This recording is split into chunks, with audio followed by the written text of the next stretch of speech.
Hello everyone.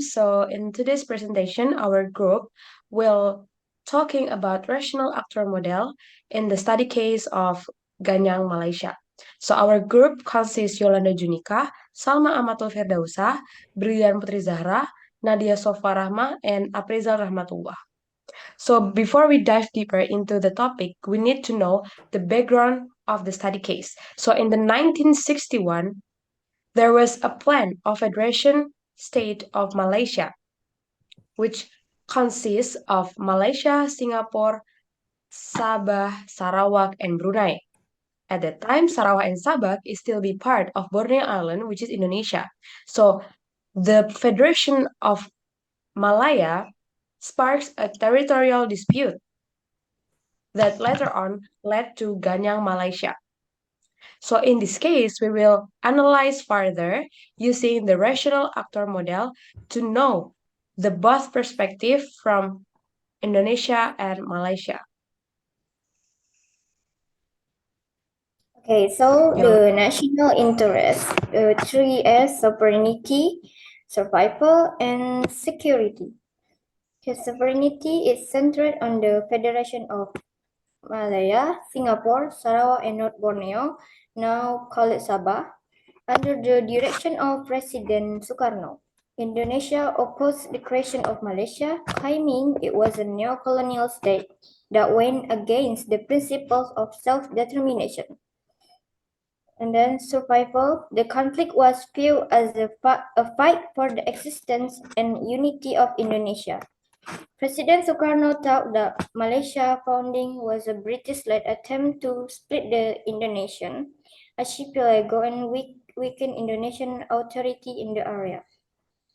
And then the security, due to the conflict's dual military and diplomatic dimensions, security was a major factor. Armed intrusions by Indonesia into Malaysian territory result in border conflict. In order to strengthen its positions, it also looked the other countries for assistance, including China and Soviet Union.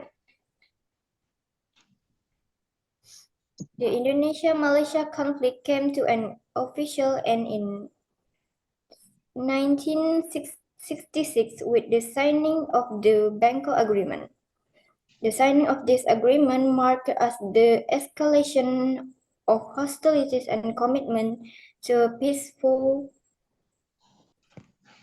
Sinan nggak bisa masuk. Sebentar.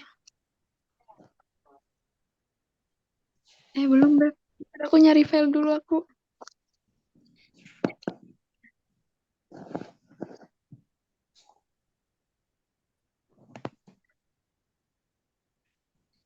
Okay, so here I'm gonna explain about the case study.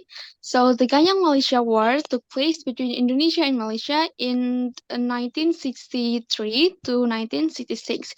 And Indonesia confrontation of Malaysia because Indonesia considered the formation of the Malaysian Federation as a form of neocolonialism by Britain as its puppet state, which will later threaten the sovereignty of the Indonesian state, as Indonesia considered that the Malaysian Federation is to protect British interests in Southeast Asia.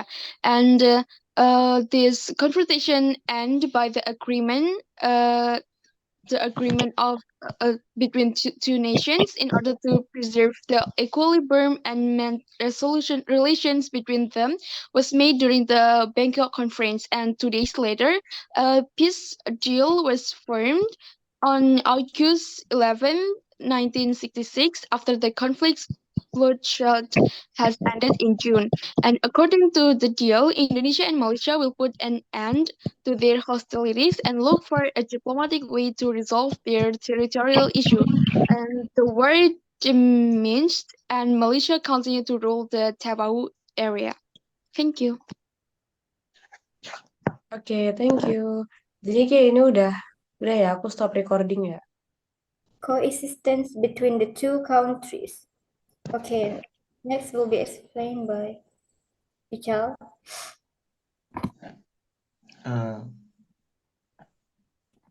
Now we talk about the rational actor model from Indonesia. Policy alternative is war or confrontation.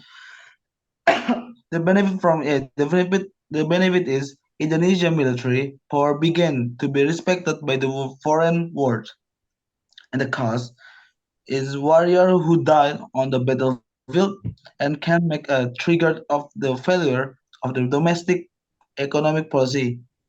And the conclusion is the confrontation bring a lot of costs for Indonesia, such death, warrior, and economic.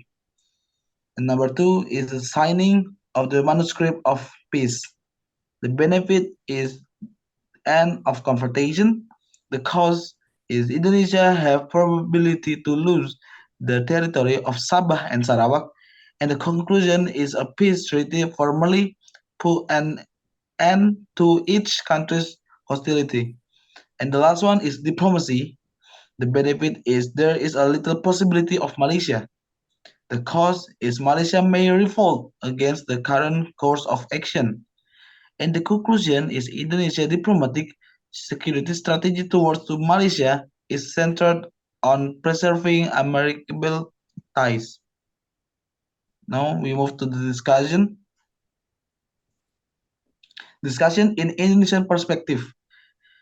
The confrontation between Malaysia and Indonesia is a form of challenge to the Indonesian government in making a political policy.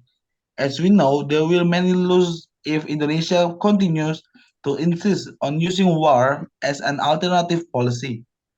However, at the time, the Indonesian government preferred to resign as a member of the UN, which it gave rise to a new view from countries around the world that Indonesia was a nation that dared to make decisions rather than being a country that supported colonialism, which resulted in many losses. That's all for me. Oke, thank you. Udah, ini jadi... Oh iya, kok sekalian closing gak sih? Nggak usah deh. Itu si Marsha masuk ngechat. I want to tell about rational actor model in Malaysia.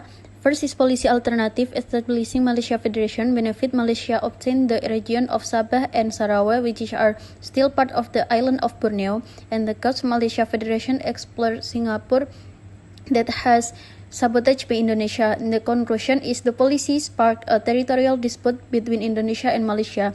And the second is diplomatic pressure. The benefit is called have isolated Malaysia and undermined its international standing. The cause is called have led to retaliatory measures from Malaysia and its allies. The conclusion is the confrontation Indonesia-Malaysia is case study in the dangers of pursuing of policy confrontation without carefully considering the potential cost and benefit.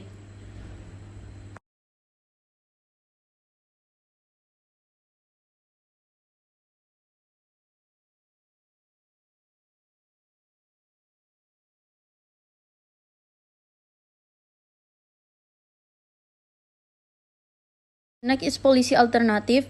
Work together in multilateral forum. The benefit is reduce the potential for conflict and enable the development of shared resources. The cause is decision-making process often takes a long time because it involves many parties with diverse interests. And the conclusion, multilateral forum allow Malaysia and Indonesia to collaborate in resolving common issues.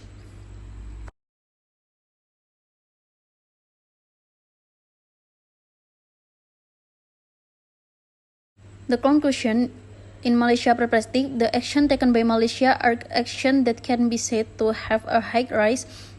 This is because when they chose to form a puppet state at that time, it could also be treated because based on Indonesian ideology, the understand that independence is the right of the nation.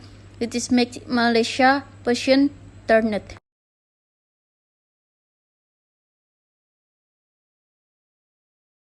Discussion in Malaysia perspective, the confrontation between Malaysia and Indonesia is a form of challenge the Indonesia government in making a political policy.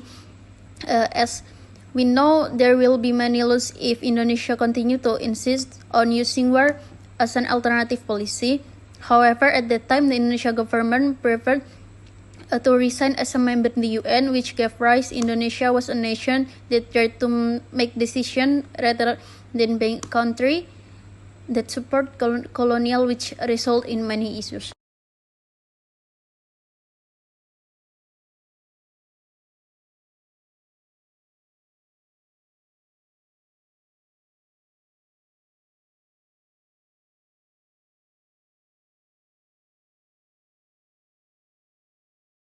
Okay, for the last conclusion.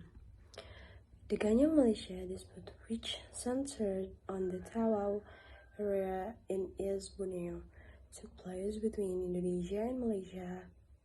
1963 and 1966, Indonesia resisted the establishment of Malaysia, contending that it violated the ideals of self-determination as a neo-colonial state.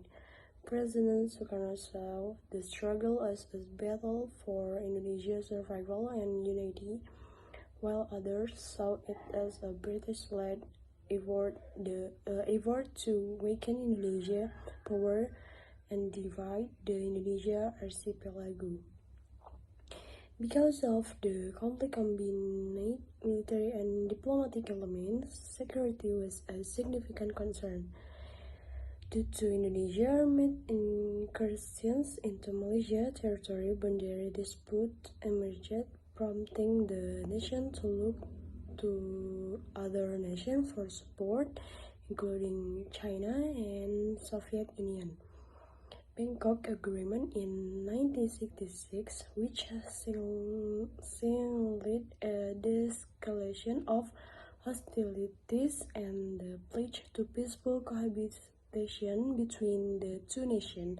The conflict officially came to end. The dispute between Ganyang and Malaysia has a long-lasting effect on the politics of Southeast Asia and helped the Association of Southeast Asian Nations, or ASEAN, grow as a forum for regional cooperation. On May 28, 1966, the Bangkok Conference was conducted in the attempt to keep the two-nation relations balanced and resolve the conflict. On August 11, 1966, Peace Treaty was signed, enabling Indonesia and Malaysia to put an end hostilities and look for diplomatic resolve to territorial dispute. Following the conflict, the border region's economy started to stabilize. The conflict or confrontation Ganyang Malaysia made it possible for the world community to acknowledge Indonesia military might, but it came at a heavy cost, including the deaths of combatants and the loss of the Sabah and Sarawak regions. Thank you. This is from me.